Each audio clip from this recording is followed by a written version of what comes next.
Hello everyone, this is Theme Park Central, and today in this video I'm going to talk about all the big Disney news that has happened, and the 50th a lot has happened, so I'm just going to get right into it. So yeah, first off, with Disney Genie being announced, the Genie itself, it's a free program. And yeah, they introduced this to make like an itinerary for people. You put in what you like, and then it'll make an itinerary of rides for you. So I guess that's not a bad idea. And Disney might actually be doing it to do crowd controlling. We'll see. But yeah, we'll see how all this works, because my Disney experience does not have the best like technologies at the moment. Doesn't work the best.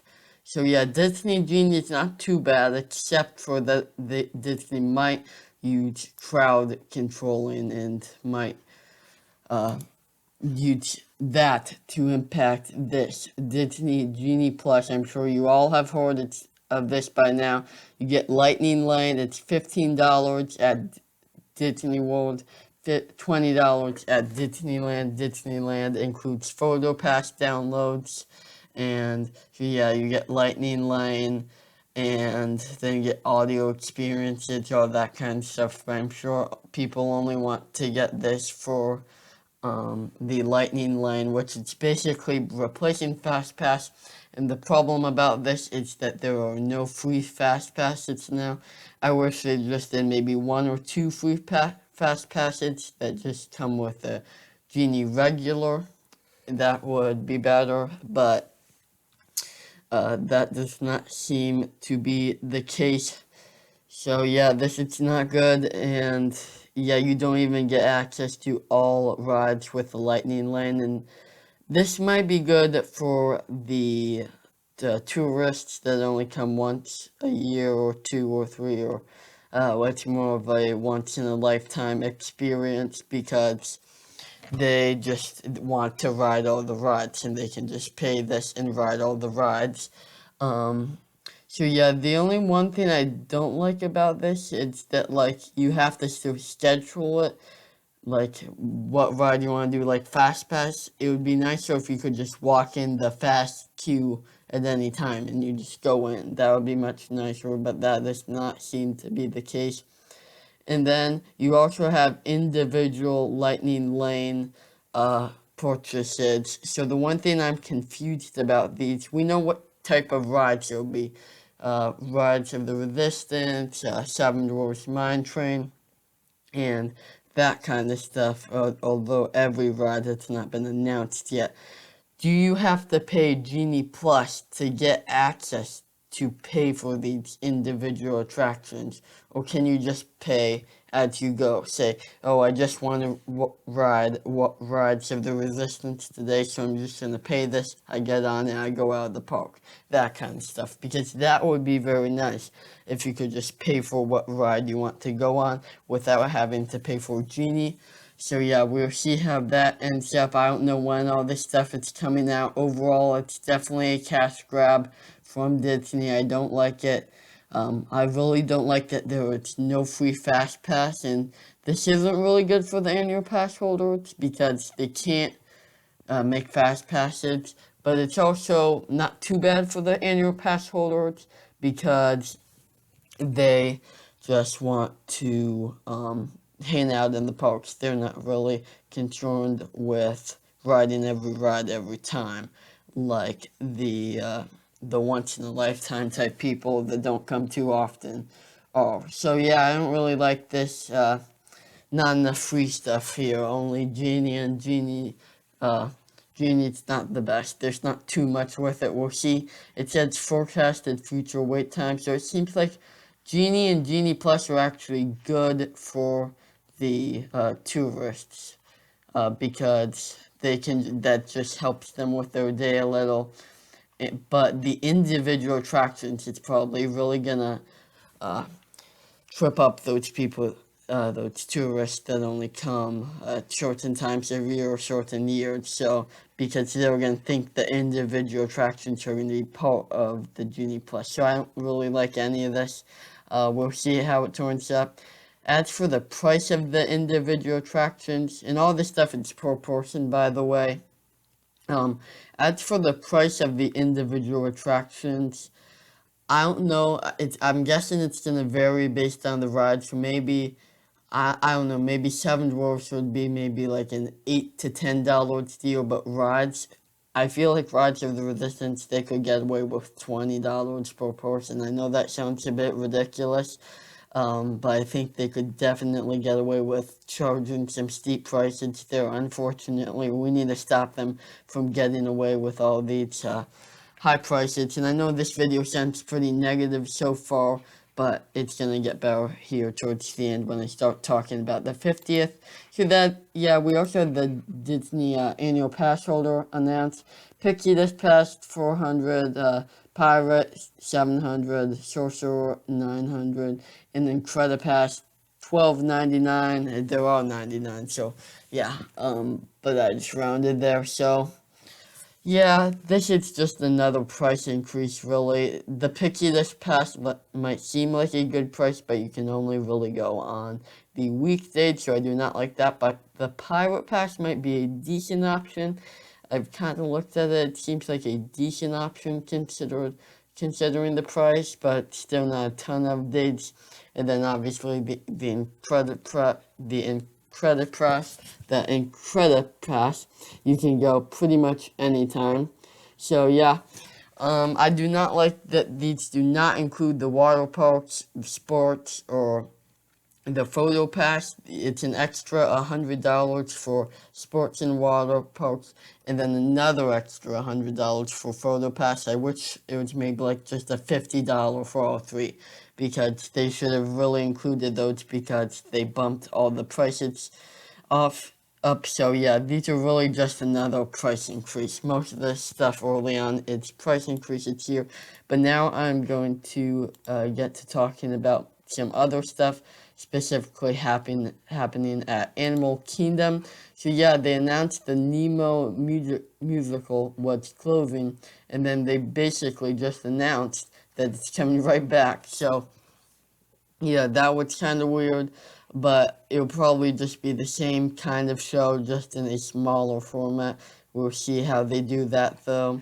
And then Primeval World is being they are taking that apart at Animal Kingdom.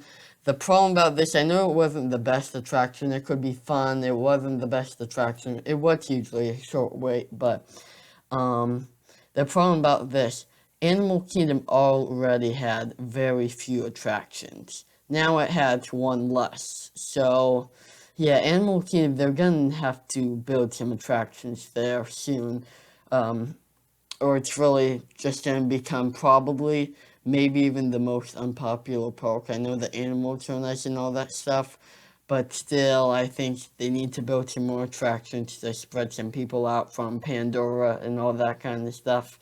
So, yeah, I know Epcot might seem like the worst park right now, but if Animal Kingdom stays like it is, I think it might actually be the worst park in 2 to 3 years here. But they did add Kite Tails, which we have some pictures and videos of.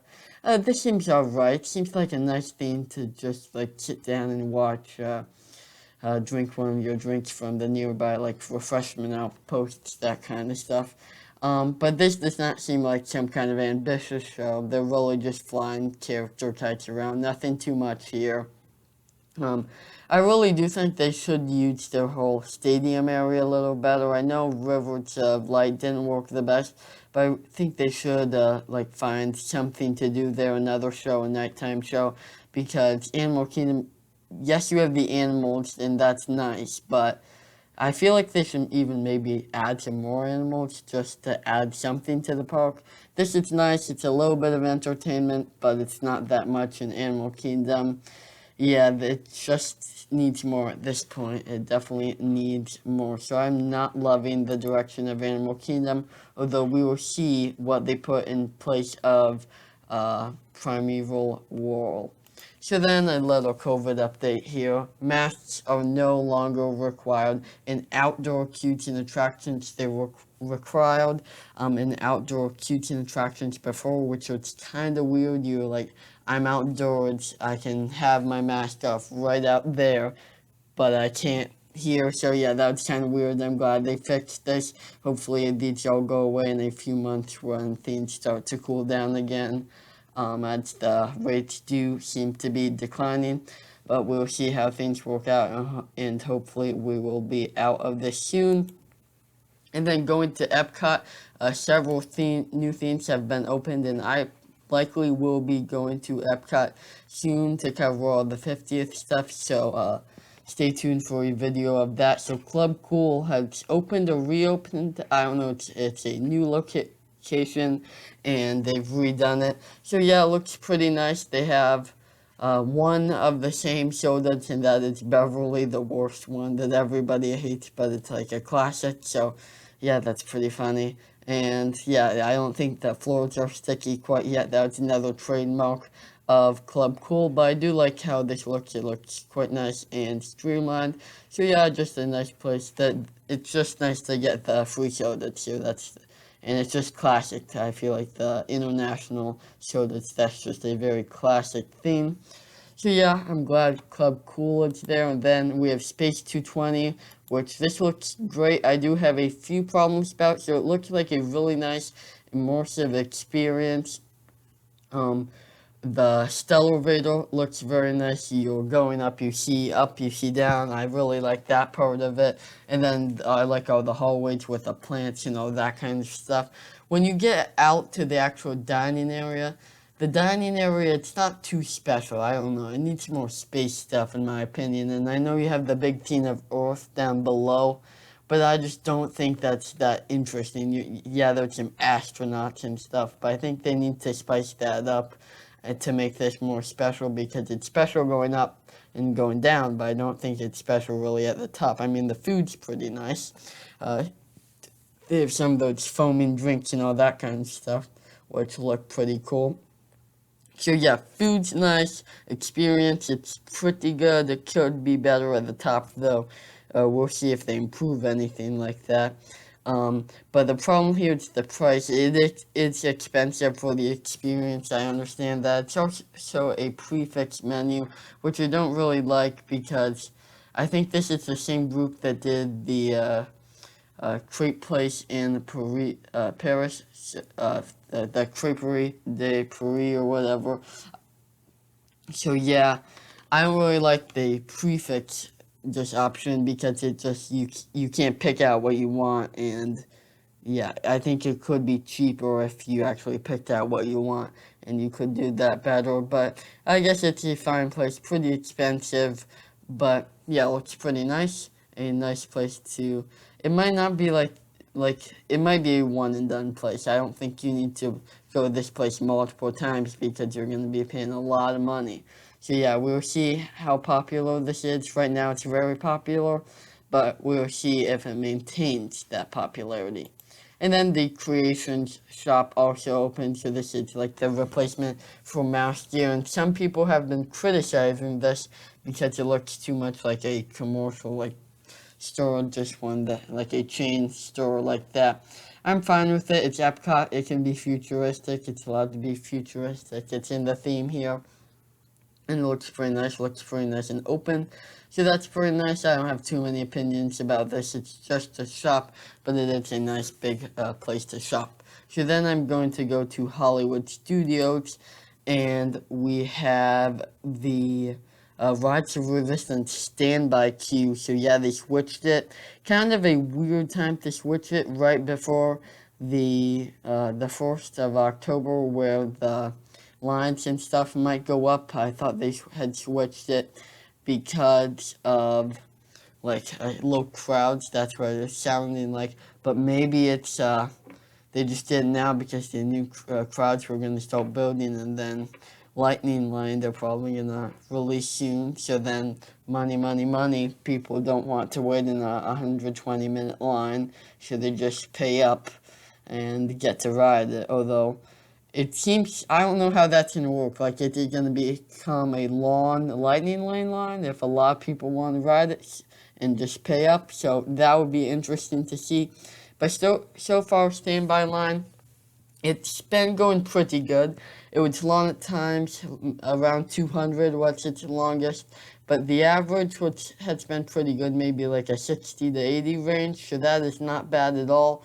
And it just gives you the option. You don't have to gamble for uh, the boarding pass, although you won't really giving anything except you're losing your sleep because you had to wake up so early. I did not like that part of it. So yeah, lines haven't been too bad for this. Still though, lines are a little too high for Disney, and I know they could maybe expand Epcot and Animal Kingdom a little more. But Hollywood Studios and Magic Kingdom don't have that much room, and I do feel like in the next few years we are going to need a fifth gate just to expand Disney. We need some more stuff. I know there's some nice stuff coming for the 50th, but I do not think there is quite enough yet. So yeah, I think a fifth gate could be really good for Disney. Hopefully we have some announcements like that soon.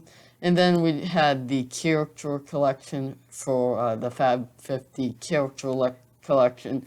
It's 50 characters. It's 36 statues. Remember that. Don't go looking for 50 statues or you're going to be looking all day and night. So, yeah, that's one thing people have been talking about. That there are 50 characters and it's 36 statues. I think it's 36. So, yeah.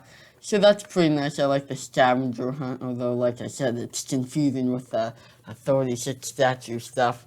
So that's pretty nice. They have some decorations for the 50th. It's all coming together pretty nicely. Nothing huge yet, like there's no huge announcements, and I do not know when they were going to put Genie in. I feel like they're going to do it soon, but it would be kind of a rude awakening to just put Genie Plus, Lightning Lane, all that in right on the 4th. That would be quite rude from Disney. So yeah, looks like it's going to be a pretty nice celebration for Disney. It's 18 months, so like it could get better towards the end. Hopefully there's some grand finale.